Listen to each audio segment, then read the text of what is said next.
Thank you for coming once again to the seminar. Today we have João Duarte, which is a PhD student from our very own group here at Costa, under the supervision of Santiago and Professor Ana Morao. So, all yours, please. Okay. So, thank you everyone for coming. Yes, I'm a PhD student. I just recently started with. I'm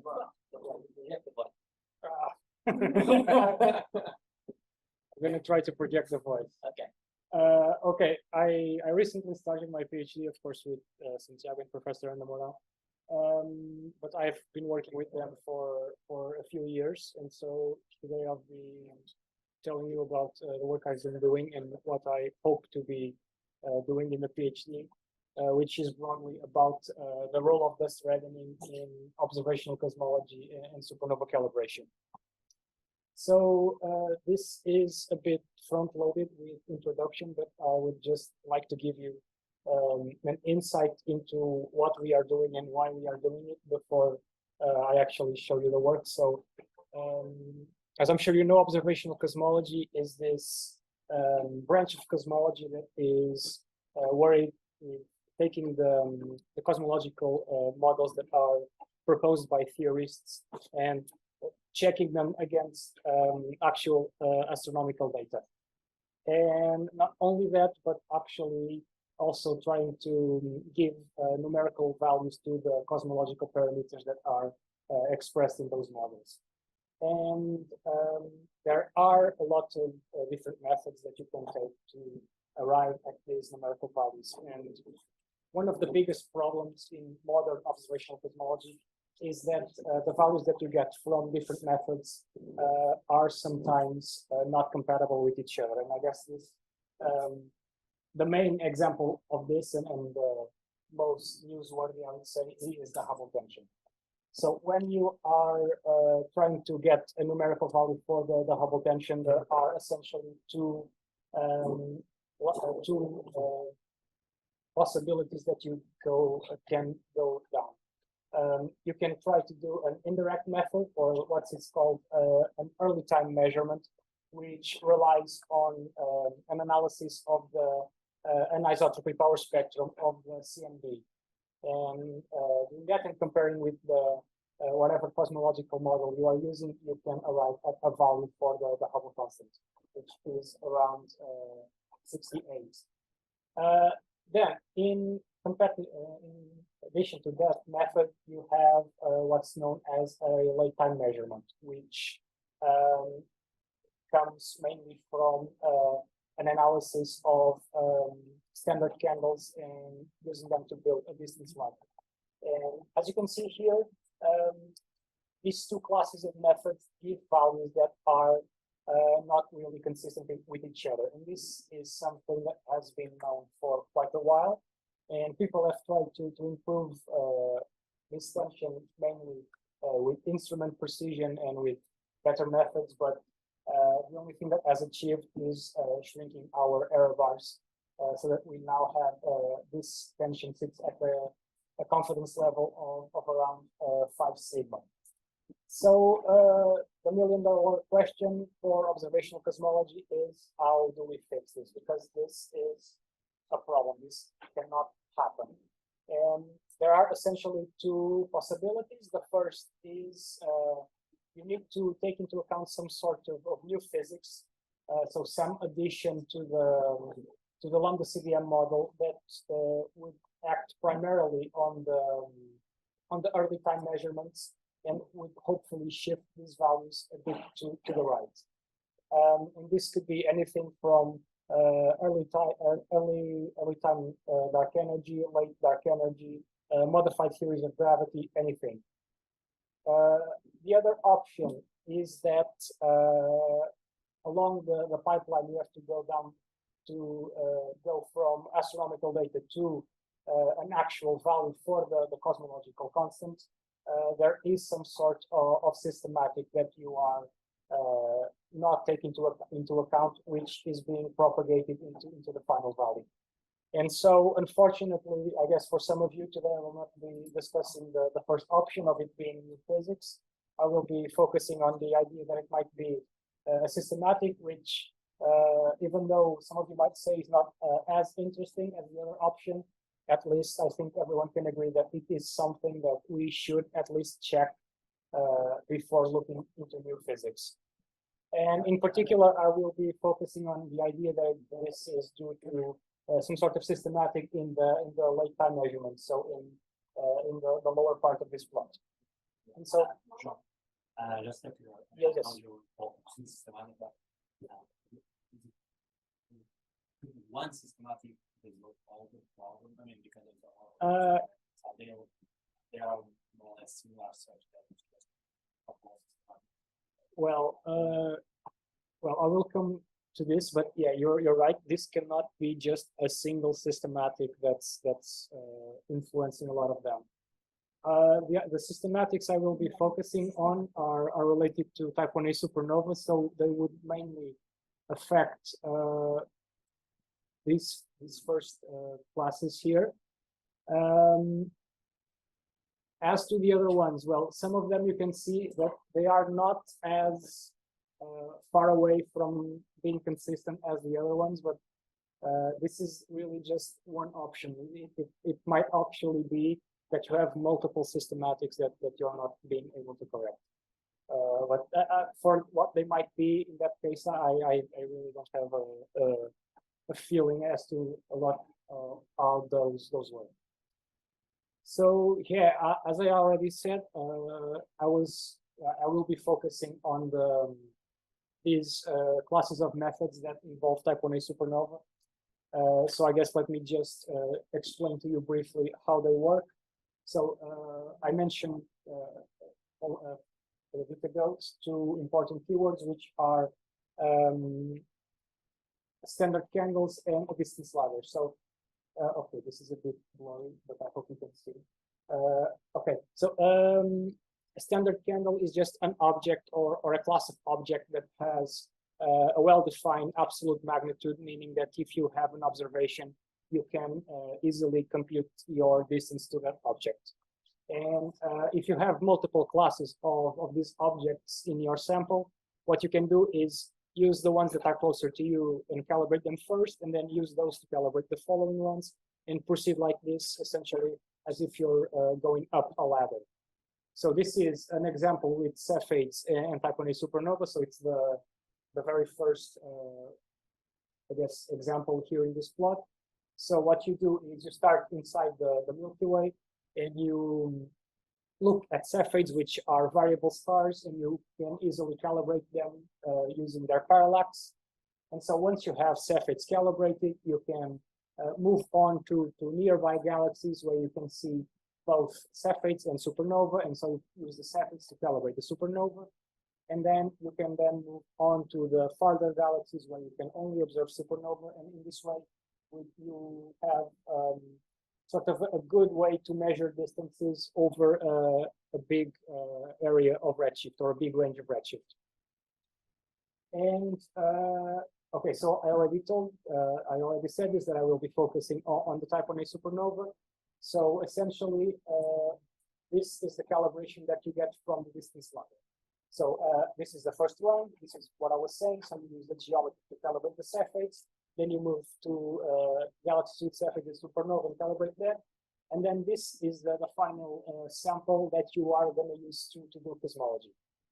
And the quantity that is important to calibrate is this distance modulus, which is just the difference between the observed magnitude, or the apparent magnitude, and the absolute magnitude, which in this case is being obtained from the Cepheids. Now, if all supernova were exactly the same, this would be the end of the story. But not all of these type 1a supernova are exactly the same. So they are very irregular because they result from the explosion of a white dwarf in a binary system, which starts to accrete material from its neighbor and explodes right before reaching the Chandrasekhar limit. And so because the mass is so well constrained, the luminosity does not vary a lot, but there are some variations that we find observationally. So the first of them has to do with the duration of the supernova. So you can see that the supernova that shine for the longest are also the brightest ones. And so we have to input a correction of this shape, where we have a nuisance parameter alpha and x1, which is just called a stretch, which is just a measurement of how long the supernova lasts for, with the goal of bringing it into this standard uniform curve that you can use to do cosmology. And I should mention here that the factors that impact the duration and the magnitude of the supernova in this case are fully intrinsic. So it's just properties from the supernova and in its projector. Then there is another correction that you have to input, and this one needs to do or has to do with the color. So we find that the bluer a supernova is, the brighter it is as well. And as you can see in this plot, there are kind of two different components that contribute to this. So in blue, we have intrinsic, an intrinsic component, which it happens just like the stretch that I was mentioning before. So intrinsically, bluer supernovae are just brighter. And then there is also this dust component, which I will just briefly explain. So when light from a supernova interacts with a dust cloud, there are essentially two effects that happen. We have a general absorption of the light and also a scatter. And both of these phenomena are much more prevalent for bluer wavelengths. And so essentially what you have is, in addition to having a general dimming of the spectrum, you also end up with a spectrum that's much redder than originally observed. And so this is why essentially this component of the dust ends up being more or less degenerate with the intrinsic component, because you end up also with a relation where redder supernova are intrinsically and by the effect of dust less bright. And so we correct this by applying this beta nuisance parameter and C, which is just a measurement of the color of the supernova. And before moving forward, and given that I'm already talking about this, let me just introduce some parameters that are relevant further on. So there are essentially three important parameters that we use to parameterize a dust cloud. We talk about AV, which is the total extinction in the V band. And this just works as a normalization that tells us how much dust is in the cloud. Then we have this EB minus V, which is called the color excess, which is just the attenuation in the B and the V bands. And you can think of it as the portion of this supernova color that is only due to dust effects. And then if you do the ratio between these two quantities, you get the total to selective extinction, which essentially measures how much a given dust cloud reddens the light. And one important thing is that this does not depend on the supernova. This does not depend on the amount of dust that you have. It only depends on properties such as the composition of the dust, the size of the grains, and things like that. So dust tangent over, back to the calibration. So once you have your correct distance modulus, you can start to finally do your cosmological fit. And here, the quantity that we are interested on is this delta mu, which is known as Hubble residual, which is just the difference between the quantity we have just corrected and the distance modulus that is predicted for a specific redshift from our cosmological model. And of course, we want these two quantities to be the same. So what we do is we take all the supernovae that are in the last rung of our distance ladder, and we fit this expression to them, where our free parameters are alpha, beta, and then the cosmological parameters that go in to build this model. And so we are essentially fitting the correction at the same time as the cosmology. And we get something that looks like this, which these are just the posterior probability distributions for each of the parameters. Now, when you do, or if you do the correction and the cosmological fit into in these conditions, you find something very strange, which looks like this. So if you plot the Hubble residuals that you get as a function of the mass of the host galaxy of each supernova, you get something that looks like this. So for lower mass galaxies, for some reason, the supernova are or after calibration, the supernovas are intrinsically less bright, which results in this step in the Hubble residuals, which is sometimes called the mass step. And this is really a puzzle, because this is not something we can explain physically. This is not something that we have an explanation for. And so I guess this is the reason I have been talking so much about supernova, because we have been looking possibly for some indication that one of the methods that we are using to obtain the Hubble constant might have something wrong with it, or a systematic, and now this jumps at us. So in all fairness, it is possible that this is a real physical effect. So it might just happen that the mass of the galaxy is acting as some sort of a proxy for some property in the progenitor that we are not considering. But the most likely outcome is that this is actually a systematic in the calibration. And let me tell you why. So remember when I told you that this correction had only an intrinsic component, while this one had two, one that could be defined as intrinsic, and then another one that comes from the dust. So when you are doing the fit in the conditions that I described, that is taking all your supernova in the last rung of a distance ladder and fitting a single alpha and a single beta to all of them, you are essentially saying that they intrinsically all behave the same, which is a fair assumption to make. But you also are saying that this dust, this beta dust, which is also can be written as 1 plus RV, is exactly the same for all supernovas. So you're saying that not only are all the supernovas intrinsically the same, the dust they encounter when they travel to us is also exactly the same, which has been shown not to be the case. So and we have ample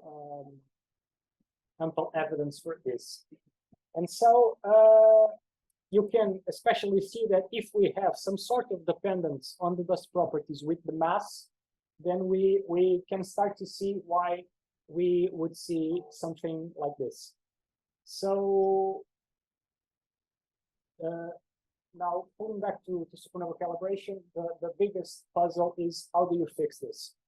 And for the longest time, the approach that was taken by the community was just sweep the problem under the rug. So we just put an extra delta parameter in the calibration just to bring these two sides of the mass step into line, and we don't worry about it.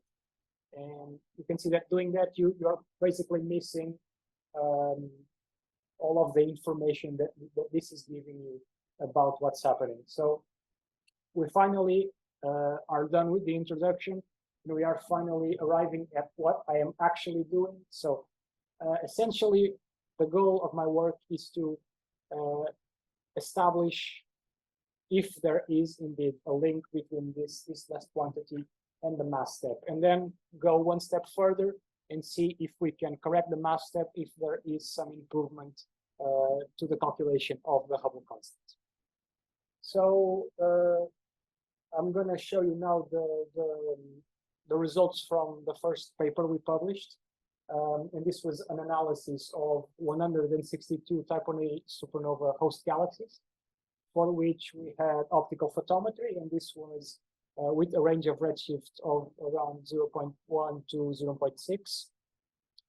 And so what we did was we took this photometry, we fitted that photometry to composite stellar population models using Bayesian inference. I won't go into detail about this, but if you have questions about the method, please ask me.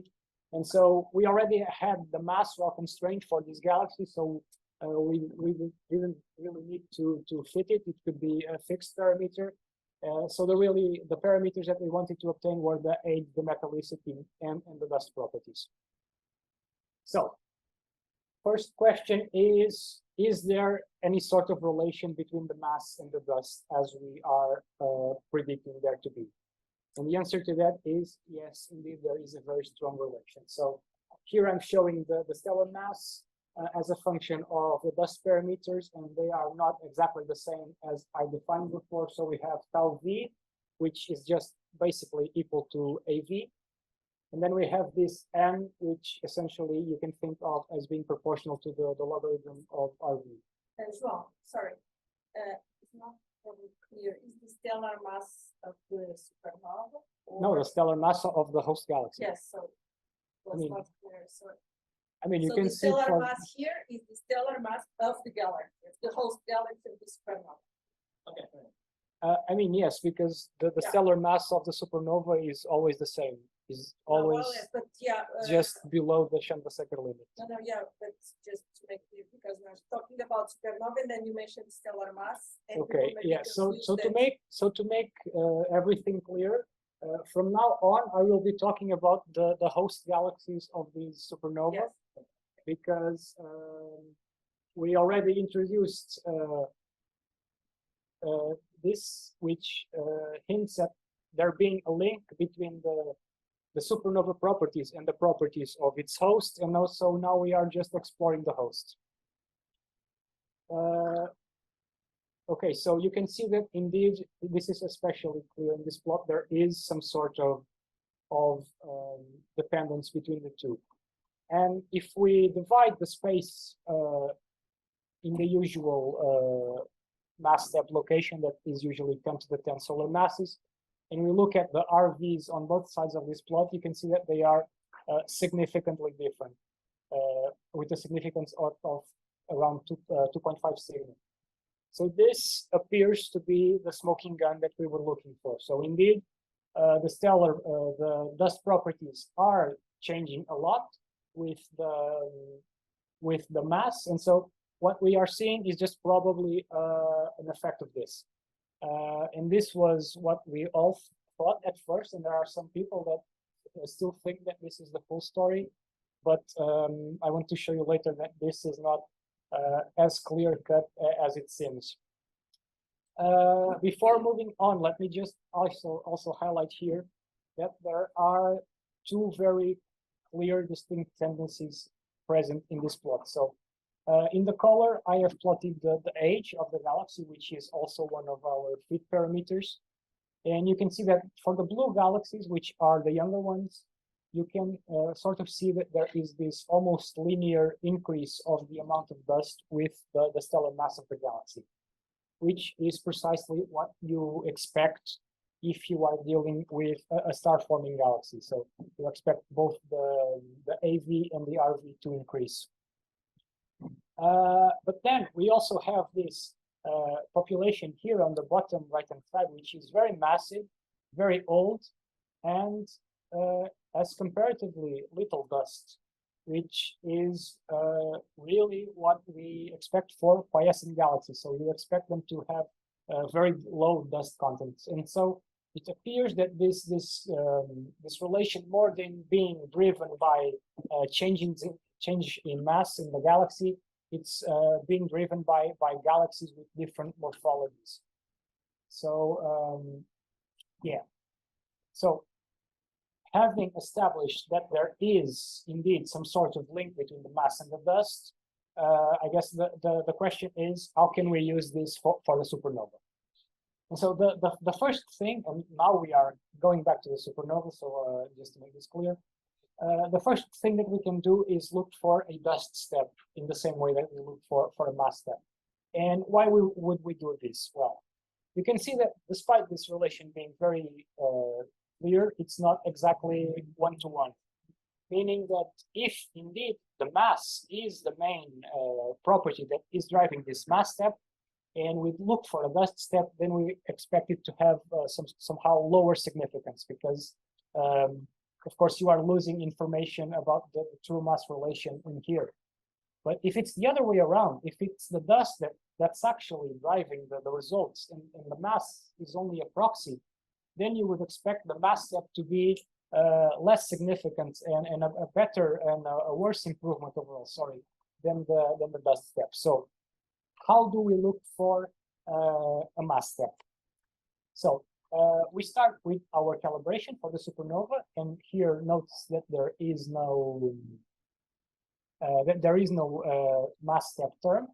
And essentially what you do is you go along your mass axis, looking at every single possible mass step location, and doing these plots that plot the step significance, the step magnitude, and the improvement in the RMS from going from one population description where all the Hubble residuals have the same mean to a two population description where you are separating low and high mass with the mass step and allowing each of these populations to have a separate mean.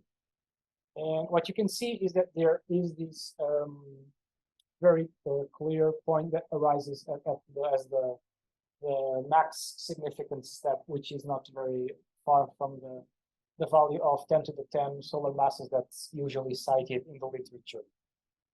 So we can do the same thing for dust, and here, because our main goal was not really to do really a correction to the calibration with this dust step, it was just to see how significant it was.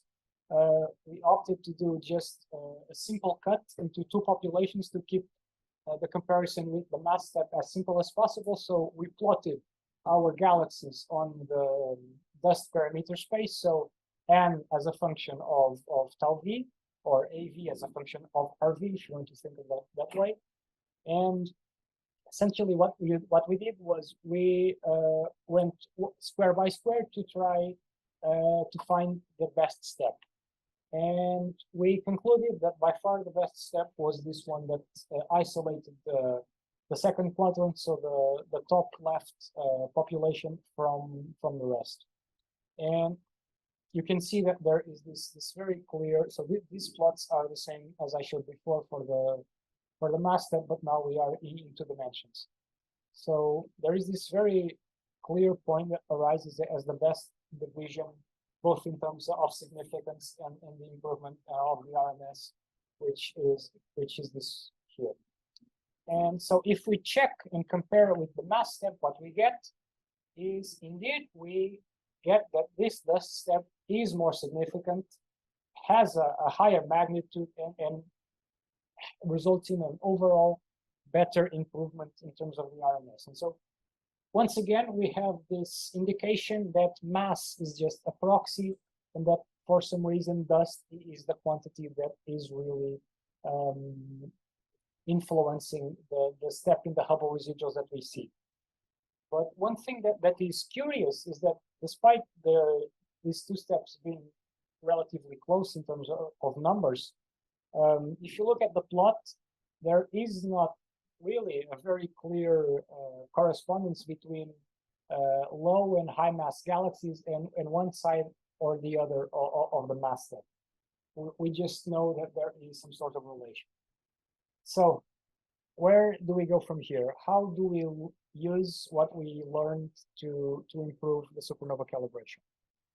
Well, we can use this dust step that we found to replace the mass step that is usually done in the calibration, but that doesn't really improve anything. You're essentially just changing the rug under which you are sweeping what you don't understand.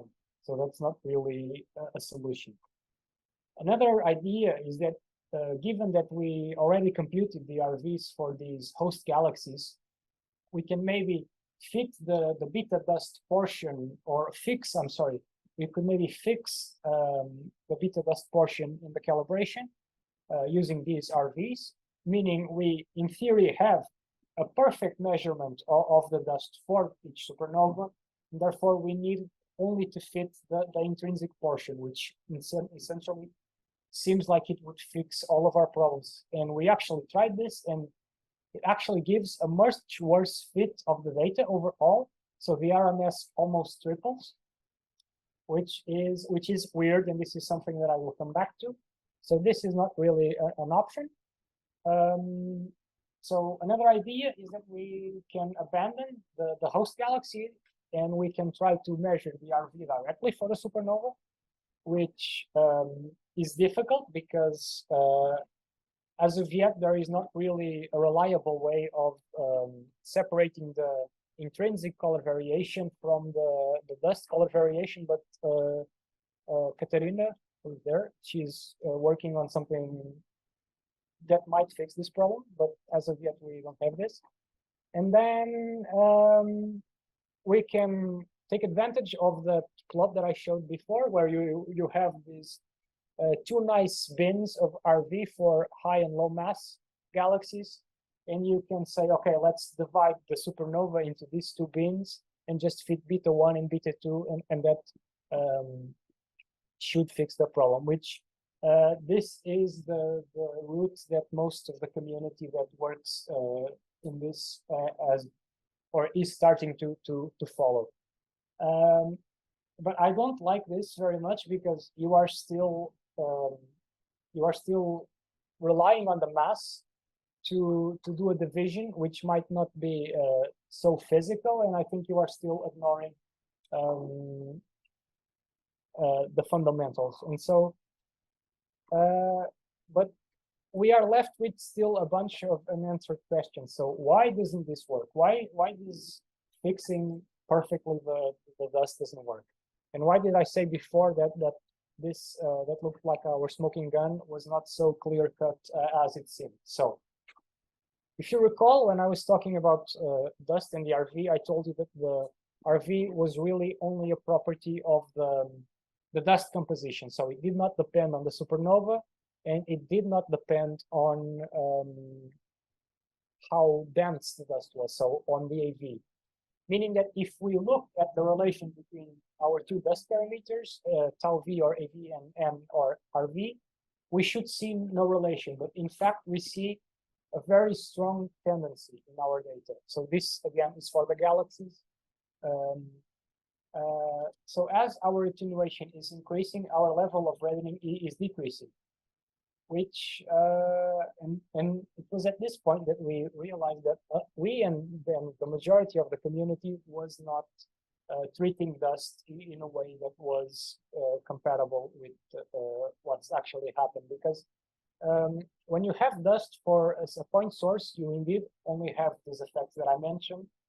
But when you move to an extended object, such as a galaxy, you start to have all sorts of geometrical effects that arise from light that's scattered back into the line of sight, multiple layers of dust, cloud dust, dust star, and so these might as well be two different phenomena. So people usually even give them different names to separate.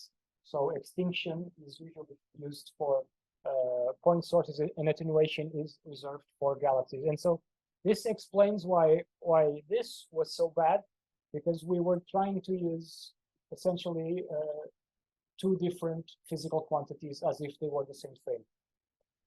So how can we explain this thing that we are seeing here? So if you can imagine, for example, a spiral galaxy, and if you are looking at it so face on, so along this direction, you have one component of the light that's being emitted directly toward you, right? And this is all you would see if you were looking at a single point source. And because this light that's coming in this direction doesn't really go through a lot of dust, it ends up not being that reddened, so it's almost the same as when it was emitted. But then you have this component of the light that's emitted along the plane of the galaxy, and there is always the possibility that this light is able to escape, and this is most likely for the red radiation, because the blue radiation just keeps interacting inside of the plane and cannot escape. So essentially is because you are looking at the entire galaxy, and because you are taking a very big aperture so that you can get everything, you end up taking into account all of this excess scattered red radiation, which means that despite being low attenuation, because this is the primary component, this extra reddened radiation leads you to a high level of reddening, which is what we see here in this regime. And then if you are looking at the galaxy from a side view, essentially you start to lose everything that's coming from the deepest layers of the galaxy, and you really see only what's coming from the outer sources, which means that despite having super high attenuation, because you're losing almost the entire galaxy, the light that you do get to see is coming from here, and sometimes it doesn't even go through dust. And so this is why you see a low reddening in this regime. And so you can see that a lot of these relations actually are not driven by intrinsic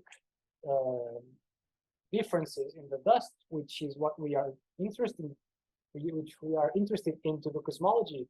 They are just coming out of these geometrical properties and the inclination and the aperture.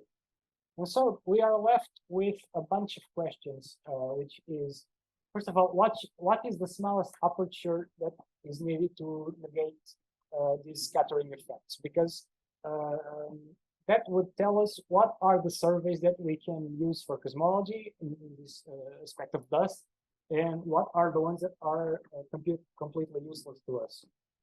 We can also ask if the mass-dust relation that we see, so this nice plot, if this is something that is indeed due to intrinsical dust properties that are changing, or if it is something that can be explained fully by geometrical effects. Because if that's the case, then this is completely useless again for cosmology.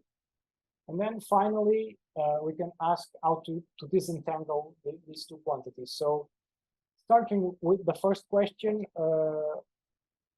I will just show you the first thing that I did, which was take the smallest physical aperture that was allowed by the resolution of the survey that we were looking at, which was 4 kiloparsecs, just to see if that was small enough to negate these effects, and the answer is it wasn't. So we still see the same sort of relation here. And so to explore this even further, we have to move to the realm of simulation. And to this, we rely on a code called SCIRT, which does radiative transfer. So radiative transfer, very briefly, is just a process where you track the path of a certain number of photon packages through a dust medium, which then allows you to reconstruct the object that you are looking at. So essentially, you start with some source, in this example, a point source. You immerse it in a given dust medium, which is discretized into these individual cells. And then from the point source, you emit a number of photon packages going into different directions and with different wavelengths. And essentially, for each of these, you track their path, and every time they cross a cell, you check if they go through without interacting, if they are absorbed, if they are scattered. And so you can build the path of the photon until basically it escapes into infinity, or into the distance at which you have your detector. And this allows you to build a model of the galaxy. And this here is just some things that you can do to improve the code computationally, but I won't bore you with that. So the first thing that I did was just to really study this question of the aperture.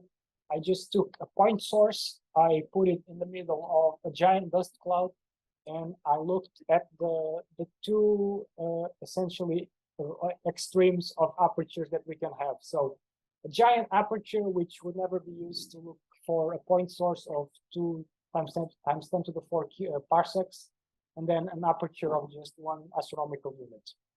And what you can see is that in this case, and I should say that this was the dust cloud was not symmetrical, so it was an oblong shape, so similar to this.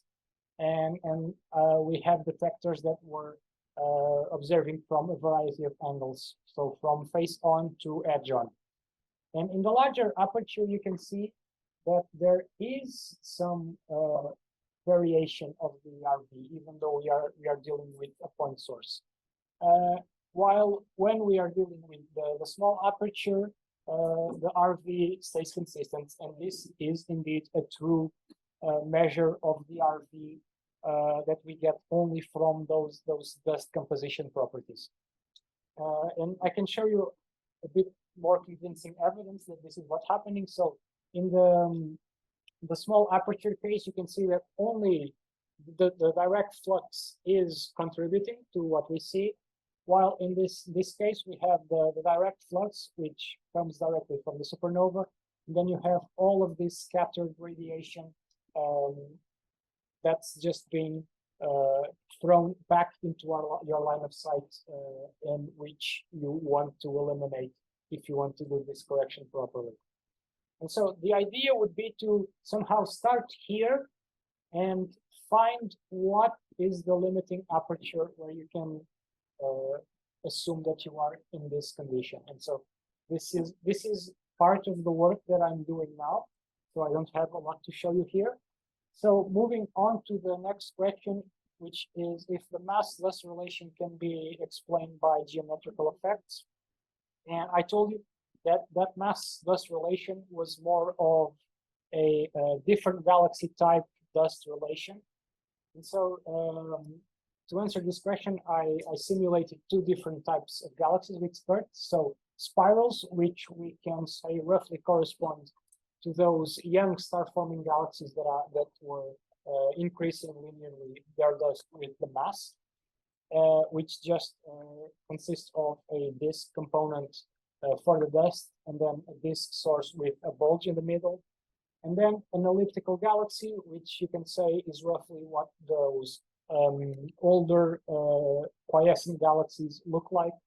And this is the shapes that we settled on for the dust. So you can see that it's not totally symmetric because we want to see those geometrical changes occur.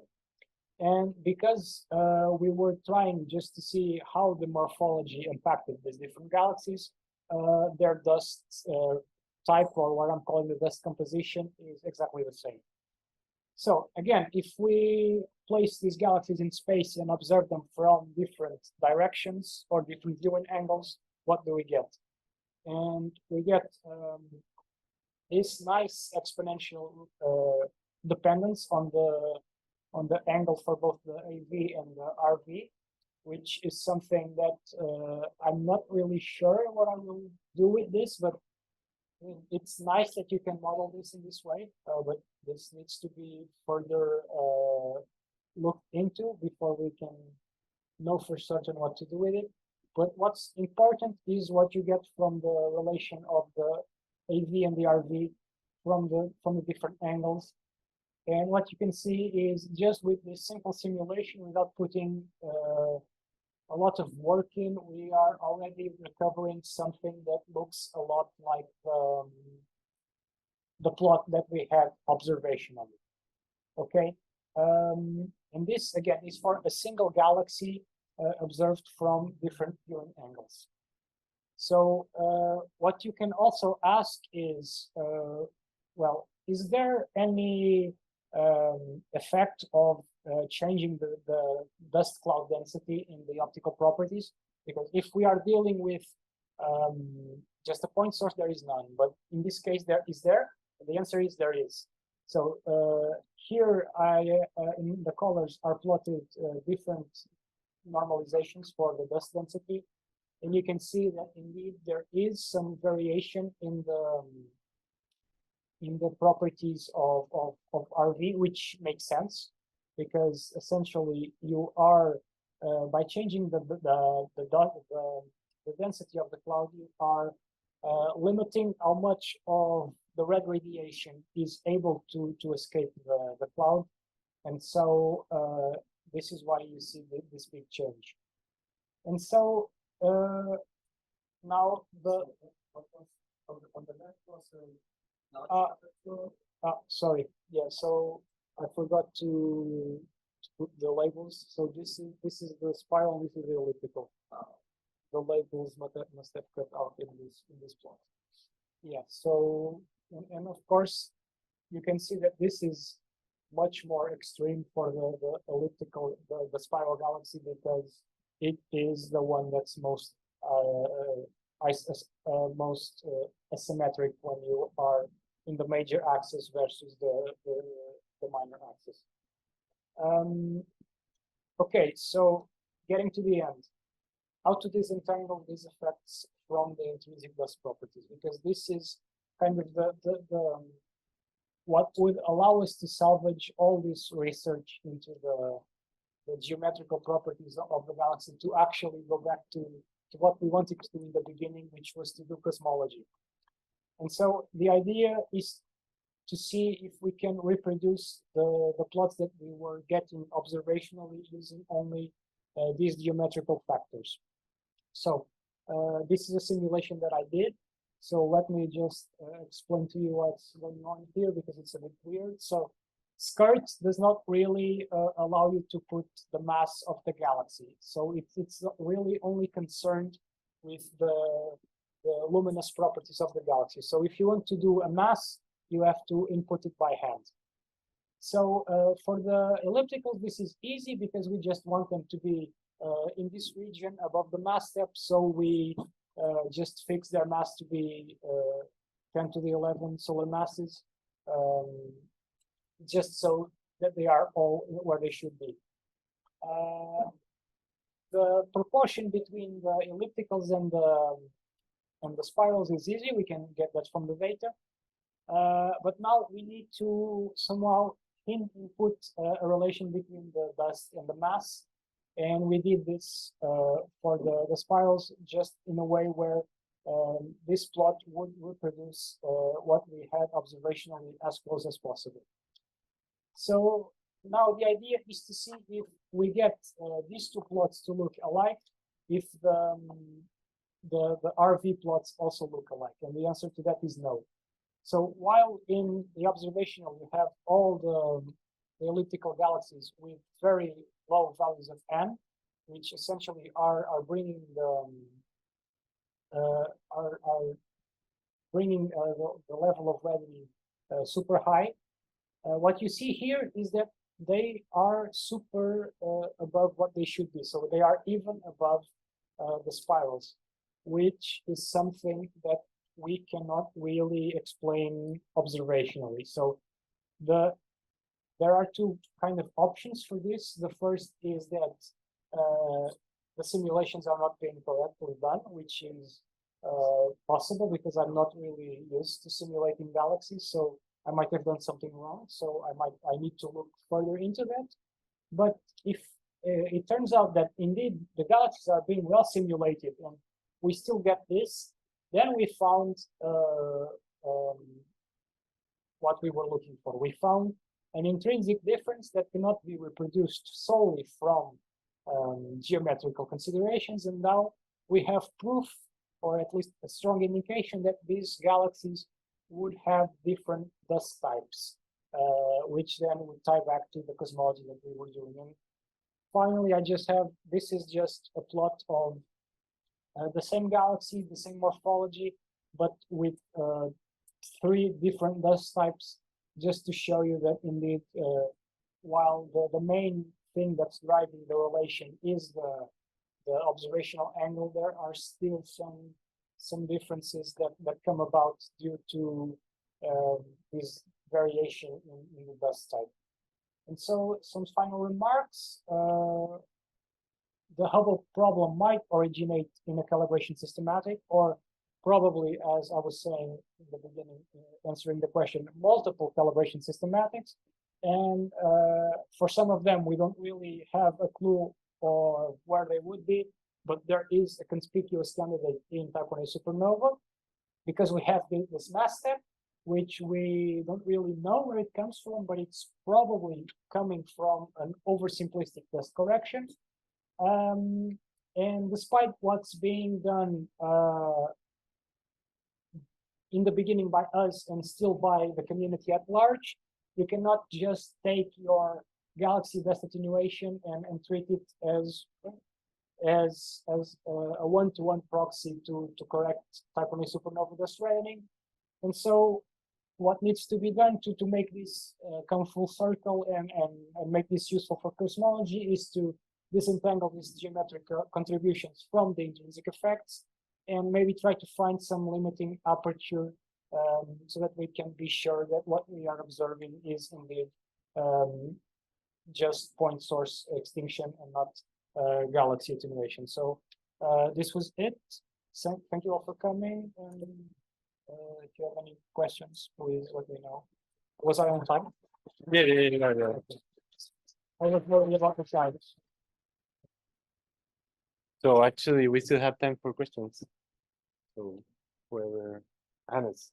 Okay, can you remind me again what were the contributions for the reddening? So there's an expansion of the universe, right? It's alpha term. Okay, so that the expansion of the universe is factored out because that comes from the cosmological. Okay, that's all right. Yeah, because in principle you have a good measurement of the redshift from spectra of the supernova when you do this. So the contributions that you still have to correct are dust, and then they are intrinsic variations in the supernova, because despite always having the same mass, they can have different metallicities and different compositions, and so this results in slight variations in color. So yes, so the redshift is already taken care of, and then you have to correct these two extra ones. Okay, but then there's also the red or blue shift depending on whether the star itself is moving. Yes. So that redshift is different from the cosmological one. That redshift is indeed different from the cosmological one. And that is mainly used when the star is rotating, I think. So if you want to analyze a rotating star, then you would see that one side is redshifted and one side is blue shifted. But I think that for supernova, that doesn't really factor into it, because that redshift is not really a big contribution for the reddening. So maybe I can add something. So I don't know if you're talking about peculiar velocity. So in what people normally do in cosmology, that they start with supernovae that are redshift, where the cosmological velocity is much larger than the peculiar velocity movements of the galaxy. So redshift above 0.01, for example. So that then the peculiar velocity is much smaller than the cosmological velocity. I don't know if that was the question. And this is why it's important to have the distance ladder, because you don't want to use objects that are super close to you. So you kind of want to go far away for this exact reason. So this is why you don't do the cosmology directly with the Cepheids, also because you don't have a lot of them, so that you are high enough so that these small contributions become negligible, essentially. Okay, so and then I can also think of the contribution from the fact that in a massive galaxy you have a larger redshift, because it can be deeper in the gravitational realm. Is that also taken care of?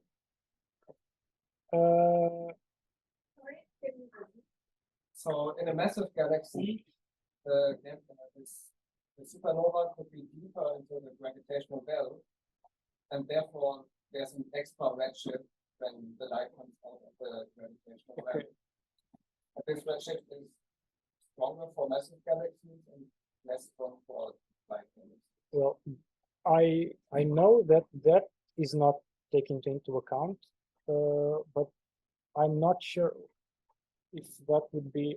Do you have any idea how strong? It's very small. Redshift. Cosmological redshift wins by far. Yeah. You're talking like the gravitational redshift.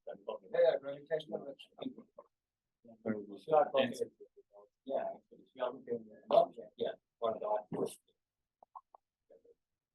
I mean, my feeling, because I don't know the order of magnitude of the cosmology of the redshift that from the gravitational well, but my feeling would be that it would still not be of the same order of magnitude or even comparable with the cosmological redshift. So, I mean, but you were saying that as just an extra source of reading, or possibly hinting at the relation with the mass of the galaxy. These are normally these are included as errors in the redshift. So besides what I said before, people also take into account the velocities of the infall of the Virgo cluster and all of these things. They correct, but this has an additional error. And then for peculiar velocities, and then there's an additional error. But these are small in comparison. But these are the propaganda. I mean, yeah, because I guess that when you do the fit, you can maybe get a larger distribution of the parameters if you include those contributions. But I think overall, it wouldn't really contribute to shift the cosmological parameters a lot. It would maybe just influence the error bars, I think.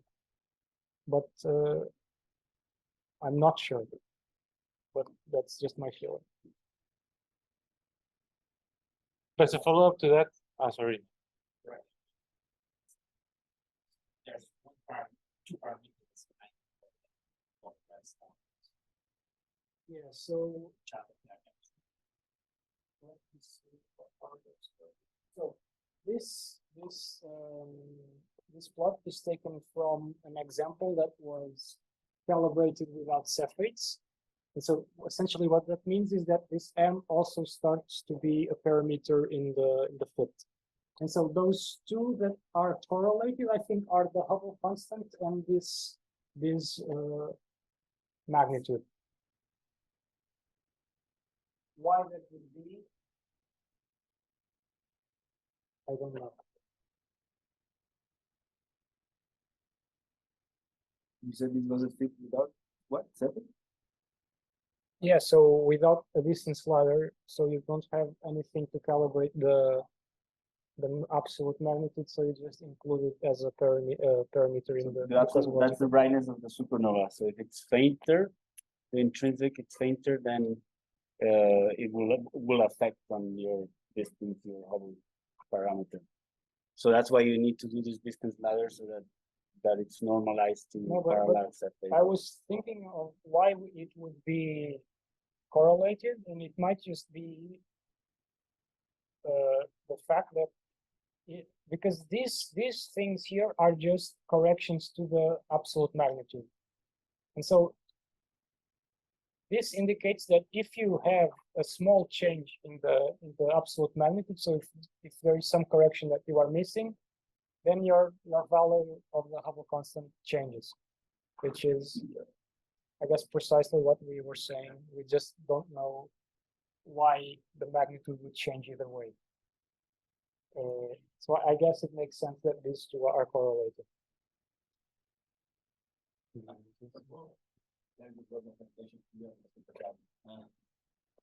got started. But about the ABC connection first like shapes like how we can compare a star, sorry, galaxy with lots of connection of stars rather than detecting lots of that. We have thought about doing not exactly that, but something with that, because again, this indicates that one of the primarily things that's driving this is age. So of course that would also have to do with the star formation rate. I haven't looked into that yet, but that's one of the things that possibly I want to look at, because it would be again an indication of something of the physical explanation why this differs with the mass.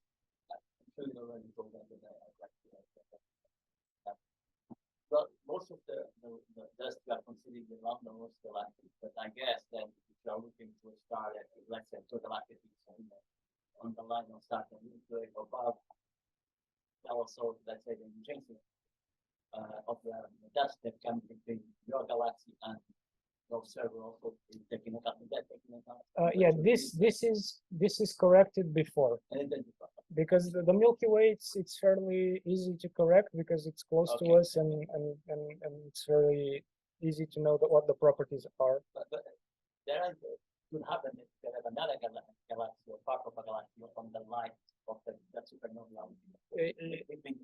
Yes, that could happen, and this is another reason why this is complicated, because then those would just be bound together, and you can't really, at least not from this.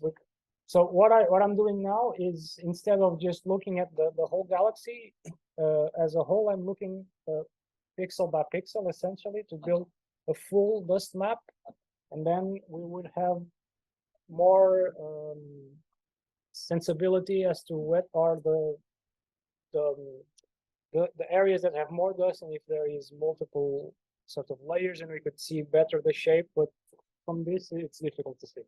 And eventually you can also select a sample of the galaxy. Yes. That's why some of that. And we can try to select some that have very few dust to maybe then do cosmology.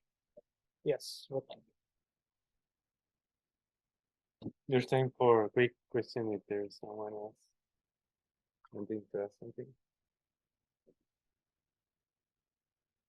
Well, if not, let's thank you all. If you enjoyed the video, like and subscribe.